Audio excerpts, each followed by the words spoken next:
महात्मा कहते हैं झूठे सुख को सुख कह ये मान रहा मनबोध, ये सकल चबीना काल का कुछ मुख में कुछ बोध। तो परमात्मा ने ये आग पहले नहीं लगने दी शिक्षा की। और कितना प्यार, कितनी अधीनी, कितनी विनम्रता।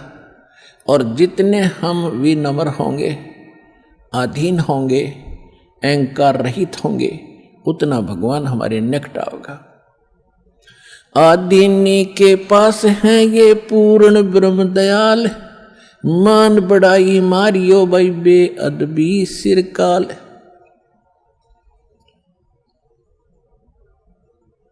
अब जितने हम विनम्र रहेंगे परमात्मा उतना ही साथ देगा। हम अहंकार प्रयोग करेंगे भगवान कोसों दूर चला जाएगा। तो इस प्रकार हमने परमात्मा से लाभ लेने के वो सभी फार्मूले अपनाने पड़ेंगे जिससे हम परमात्मा का पूर्ण लाभ प्राप्त कर सकें। अब जो प्रसंग चला था कि इस 21 ब्रह्मांड में परमात्मा कहते हैं हमने कोई सुखी प्राणी नहीं देखा। कहते हैं घाटे बाद सब जग दुखिया। जिसको घाटा माने हानि होगी, लॉस हो गया बिजनेस में, या कोई खेती हानि होगी, फसल नष्ट होगी, वो तो आप पे दुखी। और जिसने लाभ हो गया वो और घना दुखी। लाभ होते ही मान ले किसी ने 5 लाख रुपए का बेनिफिट हो गया, वो यो काल इतना जबरदस्त उसको भ्रमित करता है। वो 20 लाख रुपए का कोई काम शुरू करेगा, कितने तो लोन वगैरह लेकर 5 तो वो लाओगा, 15 और लेगा कितने तो उधार लोन ब्याज पे, और वो बिजनेस हो जाएगा फेल।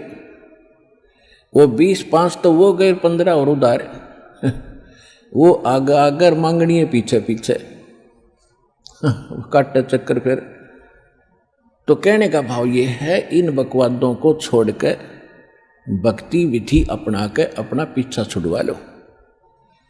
इतनी सी बात है। परमात्मा 120 वर्ष तो पहले कह के चले गए। अब वो एक अपना एफिडेविट छोड़ गए, अपनी वाणी छोड़ गए भगवान विधान बना के। आज ये दास 20 वर्ष से ये दास लग रहा है इसी को समझाने और बताने के लिए।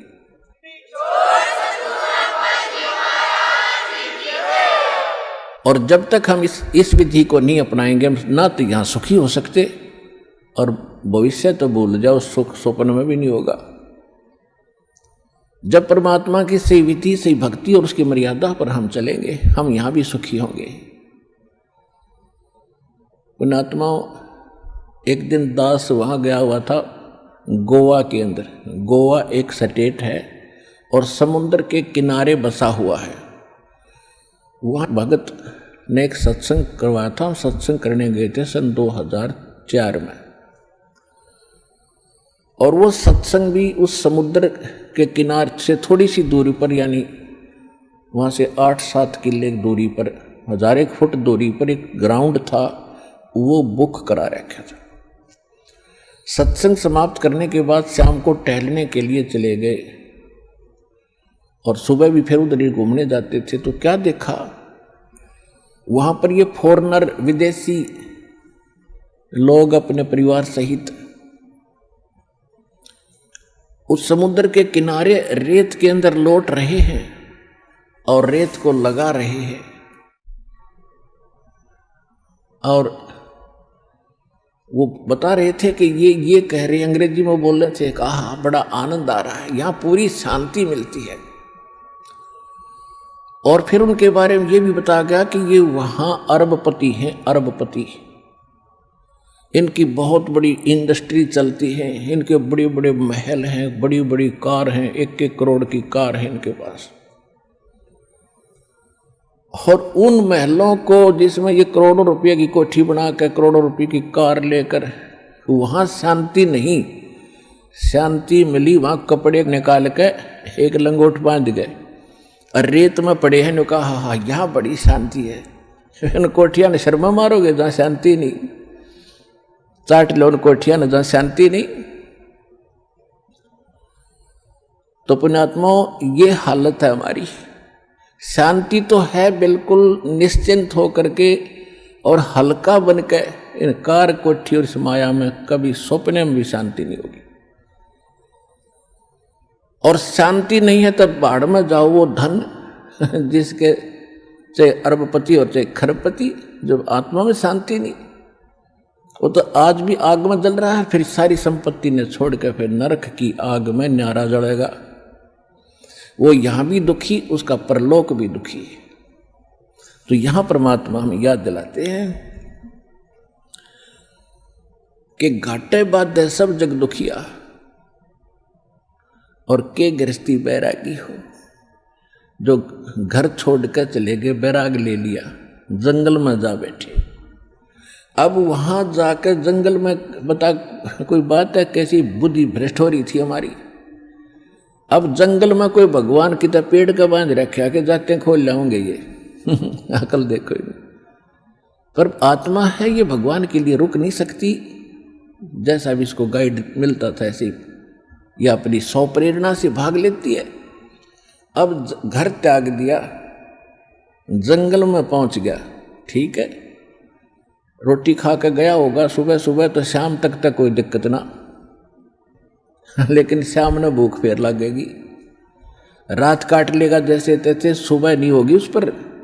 सुबह फिर भागेगा कहाँ? गृहस्थियों की तरफ, गांव नगर की तरफ, दिए माई वहां से मांग के फिर जंगल में बैठ के खाई। और फिर वर्षा होगी तब उसको महसूस होगा भी बहुत दिक्कत आई है, फिर एक झोंपड़ी डालेगा। सर्दी लगेगी तो कोई कंबल मांग के ले आओगा किसी से, फिर के छोड़ा वह भी चिंता वहाँ नौकी नो बन गई, वो फालतू ज़्यादा बन गई। वहाँ बड़े बनाए मकान थे, बड़ी बनाई रजाई कपड़े थे और बड़ी बनाई रोटी मिलनी थी। वहाँ ना भक्ति करेगी, वहाँ जा बकवाद करी, इस ऐसे भगवान मिलेगा। तो कहने का भाव ये है, बगैर ज्ञान के हम डले ढोरे थे और गृहस्थी न सोचने लग गया कि ये जो बाहर बैठा जंगल में तपस्या कर रहा है यूँ पाओगा भगवान। तो परमात्मा के पाने का विधान विधि हमारे सदग्रंथ बताते हैं और खुद भगवान बताते हैं, या जिन्होंने परमात्मा पाया वो संत महापुरुष बताते हैं। और जिन महापुरुषों ने परमात्मा बताया उन्होंने जो विधि अपनाई वो हमारे सदग्रंथों में ज्यों की त्यों है, वही विधि उन्होंने अपनाई, उनको भगवान मिला। और जिन्होंने वो विधि नहीं अपनाई अपने सदग्रंथों वाली, उनको भगवान नहीं मिला। इसलिए आज तक भगवान को निराकार कहते रहे, रामकृष्ण को भगवान मानते रहे।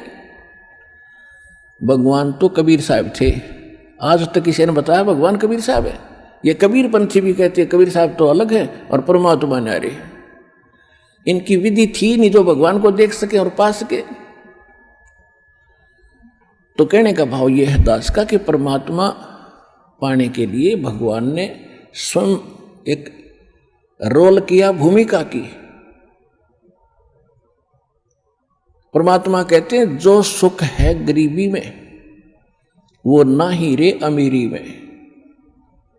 गरीबी यानी आधीनी और साईं इतना दीजिए जा मैं कुटुंब समावे और हम भी भूखे ना रहें अतिथि ना भूखा जाए। इसमें जो सुख है और भगवान की भक्ति साथ हो। देखो भगवान की भक्ति नहीं है तो चाहे वो हैंड टू माउथ वैसे भी रह लो, उससे भी कोई लाभ नहीं होगा। भक्ति भगवान की साथ हो और भगवान का फिर सहारा आपके साथ रहेगा। आपको आवश्यक वस्तु आपके सोचने से पहले प्राप्त हो जाएगी जब हम भगवान परमात्मा कबीर जी की शरण में विधिवत रहेंगे। तो फिर हमने घने संग्रह संचन की आवश्यकता क्या? लेकिन हमारा जो है दिल इतना कमजोर हो लिया, हम संग्रह किए बिना रुक नहीं सकते। फिर परमात्मा ने बताया कि जैसा भी जिसकी व्यवस्था है उसी में इस भगवान की भक्ति को प्रारंभ करो, ज्ञान को सुन और इस पर कुछ कदम इसके अनुसार रख कर देखो।